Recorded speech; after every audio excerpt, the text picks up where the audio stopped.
You will meet people in this world who seem to understand you before you even speak. They will mirror your feelings. They will offer tenderness, compassion, a quiet, intimate presence that makes you feel as though someone finally sees you. They will make you feel safe, held, known, as if you've spent your life searching for that kind of connection. It will feel like destiny, like you finally found someone who gets it. Here's a common scenario. You're sharing a difficult experience, and they immediately echo your emotions. Maybe they say, "I feel exactly what you're feeling. It's like I'm right there with you." Or, "I totally understand. I've been through something almost identical. It's like I can feel it with you." And in that moment you feel seen, heard, validated. But you may discover later that what you are experiencing is not empathy at all. It may be emotional fusion, and it may be emotional manipulation, disguised as sensitivity, cloaked in spiritual language, operating beneath the surface in the name of compassion, love, or even friendship. And what makes it more dangerous is this: they don't just respond to your emotions, they scan for them. They sense your unspoken wounds. They screen your defenses, emotional ones, especially your sensitivity. And if you're not paying attention, you will confuse this fusion with deep connection, or even love. But it's not connection, and it's not love. It's strategy. This dynamic was described long before modern psychology gave it names. Carl Jung, the Swiss psychoanalyst who mapped the unconscious, warned us that people don't just hide from others. They hide from themselves. They build identities not to express who they are, but to protect what they can't face. And if you're someone who's interested in MBTI types, here's something to consider. Certain personalities are more at risk of falling into this pattern, especially those wired for emotional sensitivity or intuitive perception, like INFPs, INFJs, and ENFPs. These types tend to move through life guided by inner feelings and invisible patterns between people. It makes them deeply attuned, but without strong boundaries. That same attunement can blur the edges of who they are. For these types, the line between compassion and self-erasure can become dangerously thin. What looks like pure empathy may actually be a well-crafted persona, designed not to love others, but to avoid confronting their own inner shadow. And if you cannot see this clearly early enough, it will trap you, it will drain you, and it will keep both of you locked in a false form of intimacy, one that feels beautiful, but blocks everything real. Before we go further, let's be clear. Real empathy exists. The capacity to feel with someone without losing yourself is sacred. This isn't about destroying empathy. It's about exposing a distortion of it, a psychic reflex that uses emotional closeness to bypass deeper truths. Stay with me, because once you understand this pattern, you will see it everywhere, and you will never fall for it again. Most people who fall into this pattern did not set out to manipulate anyone. They began as survivors. Their nervous systems adapted to threat. As children, they learned that the only way to stay safe was to read others, deeply, constantly, obsessively. They became experts in emotional weather. Every flicker of mood, every sigh, every moment of withdrawal, they tracked it all. Not because they're cruel, but because their bodies learned that misreading a signal could mean rejection, shame, or even danger. But survival is not the same as love. And what they built in response to trauma was not empathy. It was control. Emotional control, disguised as compassion. They don't just feel with you, they fuse with you. They absorb your pain in order to stabilize the environment. They anticipate your needs before you voice them, not out of generosity, but out of fear. Fear of being left, fear of being unsafe, fear of not being chosen. Because if they can feel you, they can position themselves around you. If they can soothe you, they can secure their place. If they can become what you need, they can keep you close. It begins as sensitivity, but slowly, it becomes strategy, a way to earn closeness. a way to avoid abandonment. And this is how emotional fusion becomes something more dangerous, a psychic dependency. Not just for them to keep you close, but for you to keep clinging to the illusion. It doesn't just bind you to them. It takes root inside you. This is not evil, but it is not love. And in some cases, if left unexamined, this pattern can evolve into full-blown codependency, a cycle of overgiving, subtle manipulation, and self-erasure in the name of connection. It doesn't always get that far, but it always starts here. It starts with fusion. And fusion always demands that you lose yourself. To understand this pattern, we have to go deeper than behavior. We have to go beneath trauma responses, beneath emotional strategies, beneath the masks people wear. We have to go into the architecture of the psyche itself. And no one mapped that territory more clearly than Carl Jung. Jung didn't just describe how people suffer. He showed us why we build false identities, why we become what we are not, just to survive who we are.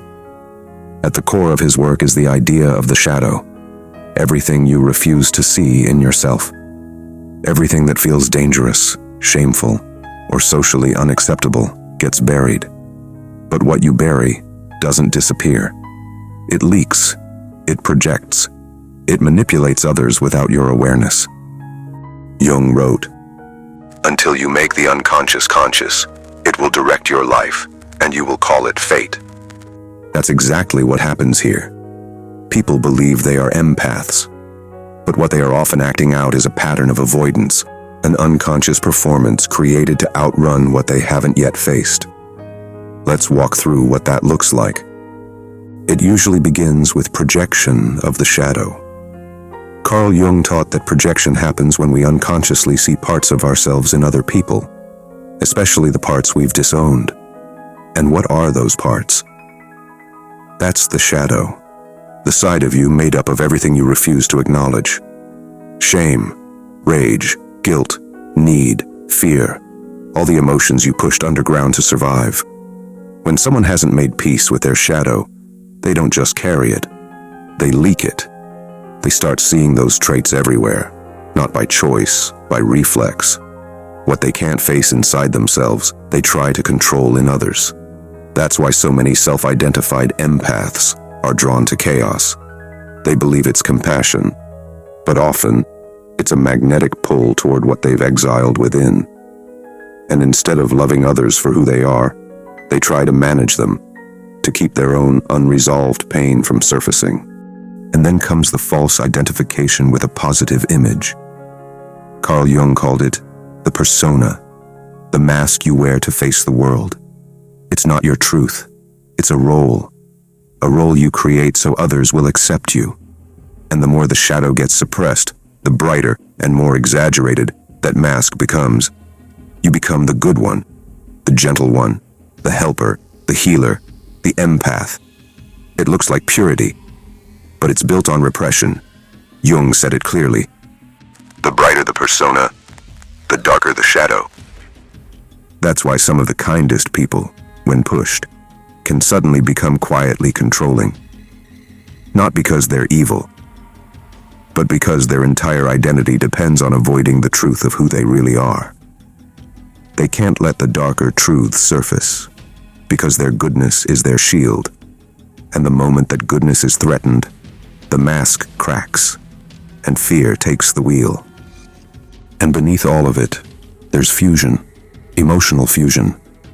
It looks like empathy, but it's not. It's collapse. It's a total merging that lets someone avoid the pain of being separate, the pain of unmet needs, the pain of sitting with what hasn't been healed. Jung once wrote, "Everything that irritates us about others can lead us to an understanding of ourselves."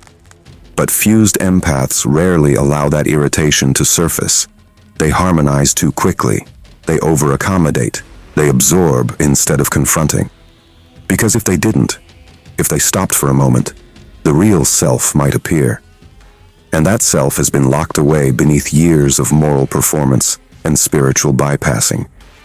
So the empath identity becomes a fortress. It is no longer a gift.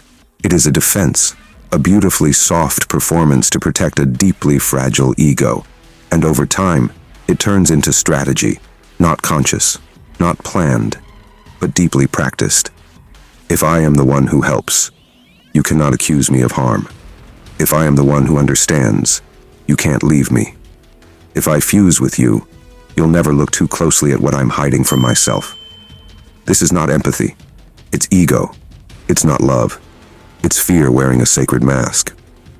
But that's not where it ends. Because the performance of goodness, once fused with fear, becomes something even more dangerous. It becomes a weapon. And here is the hardest truth. Many of those who live in this pattern have learned to weaponize their goodness. They guilt others without words. They use their sensitivity to maintain control. They unconsciously create a moral hierarchy, where they are the one who gives the most, who understands the most, who sacrifices the most. But behind that image is a quiet demand: validate me, need me, never abandon me. Their love is not free, it is fused with fear, and fear always distorts giving. This is how emotional manipulation hides inside the language of care. This is how the most compassionate people can become the most controlling, not with anger, but with need disguised as virtue. But even that manipulation doesn't last forever. There's a breaking point where the pattern begins to unravel. This is where the collapse begins, where the pattern turns inward and the strategy begins to fail. It looks like connection, but it's a collapse waiting to happen. Because fusion may create closeness, but it does not create love. It creates dependency, confusion, resentment. The empath fuser, who tried to manage others through emotional merging, eventually finds themselves collapsing under the very thing they tried to control. They begin to feel used. They feel invisible. They wonder why the people they gave everything to leave, why they attract coldness, why they are drawn to narcissists, why they always end up emotionally burnt out. But this pain is not random. It is the recoil of a pattern built on avoidance. Fusion doesn't build trust, it builds exhaustion. It doesn't create clarity, it creates chaos. And it doesn't lead to intimacy, it leads to distortion. This is also why so many of them attract narcissists, because narcissists crave emotional supply, and fused empaths offer it in the most seductive form. Endless attention, identity erasure, and spiritualized self-sacrifice. It feels like love, but it's just the choreography of avoidance on both sides. The empath gives endlessly to feel loved. The narcissist takes endlessly to feel powerful, and neither of them ever truly sees the other. They are locked in roles, performing the illusion of closeness while remaining fundamentally alone. Because fusion is not intimacy, it is collapse, and collapse always leads to dysfunction. No one can love you if they cannot feel where you end and they begin, and no one can love you cleanly if your giving is secretly a form of control. So if you've been caught in the orbit of someone like this, someone who fuses with your emotions, mirrors your wounds, and makes you feel both held and hollow, you need to begin by drawing the line they never could. You must learn to make boundaries sacred, to recognize that love does not require collapse, that compassion does not mean self-erasure, that helping someone is not the same as absorbing their pain. Your task is not to rescue them. Your task is to remain intact, to stop performing for their comfort, to stop leaking your energy into emotional spirals that only tighten around you, to walk away if necessary, not as punishment, but as clarity. Because the only way to escape fusion is through differentiation, to stand in your own emotional skin and say, "This is where I end and you begin." And if, in hearing all this, you recognize yourself not as the one harmed, but as the one who has unconsciously lived this pattern, know this: you are not broken, but you are trapped. And the only way out is through the fire of real transformation. It begins not with judgment, but with honesty. You have to stop clinging to the mask. The empath identity, no matter how sacred it felt, was never the whole of you. It was who you learned to be, who you needed to become to feel safe, to feel needed, to feel seen. But now, it's time to outgrow it. You have to turn toward the shadow. All the emotions you've tried to outrun by managing others, your guilt, your rage, your fear, they won't leave until they're faced. You cannot offer love cleanly while hiding from yourself. You also have to learn what no one taught you. Boundaries are not walls. They are clarity. They are where you end and someone else begins. Real empathy means feeling with someone, not becoming them. Caring without collapsing. Giving without disappearing. And finally, you must let go of the performance of being good, the egoic need to be better than others. Because true empathy doesn't come from standing above. It comes from having gone within, from integration, from knowing your own darkness and choosing not to project it, but to transmute it into presence. One last thing. This pattern is ancient, woven into the nervous system, passed down like a survival script. It's deep, rooted in human adaptation itself. So even if you don't fully recognize it in yourself, look closer. Some subtle thread of fusion may still be there. And the line between true empathy and emotional manipulation, it's thinner than we like to believe. The question is not just, will you see this in others? The question is, will you have the courage to see it in yourself? If this opened your eyes, subscribe now. This journey has just begun. New videos are coming, but the ones you missed already hold the map. Don't just watch. Study the pattern. Start reclaiming yourself. See you soon in the next video.